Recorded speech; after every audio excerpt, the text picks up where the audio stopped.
नमस्ते मित्रांनो, लग्नानंतर होईलच प्रेम या मालिकेच्या होणाऱ्या पुढील भागामध्ये आपल्याला असं पाहायला मिळणार आहे की इकडे मानिनीला गुरुजींचा फोन येतो आणि गुरुजी असं म्हणतात की जी काही महत्त्वाची कामं आहेत ती उद्या दुपारनंतरच करायला सांगा, मीटिंग वगैरे सगळं काही। त्याच वेळेस लगेच इकडे मानिनी म्हणते उद्या काय असं घडणार आहे की गुरुजी असं सांगत आहेत। तर इकडे पार्थ आणि काव्य दोघंसुद्धा प्रेमात पडत असतात। तर काव्य तिच्या कानातले घालत असते त्यावेळेस प्रेमाने ती पार्थला विचारते छान आहेत का।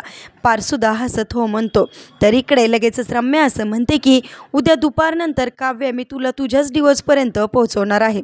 तर इकडे नंदिनी आणि जीवासुद्धा चांगलेच प्रेमात पडलेले असतात। नंदिनी चाललेली असते त्याच वेळेस प्रेमाने जीवा नंदिनीचा हात पकडतो आणि तिच्याकडे प्रेमाने बघत बसतो। आता कशा प्रकारे नंदिनी, जीवा, पार्थ आणि काव्य एकत्र येऊन रम्याचा हाडा उलटून पाडणार आणि स्वतः त्यांचं प्रेम सक्सेसफुल करणारे पाहणेसुद्धा इंटरेस्टिंग आहे। असेच मालिकेच्या पुढील अपडेटसाठी चॅनलला सबस्क्राईब करा। थँक्यू।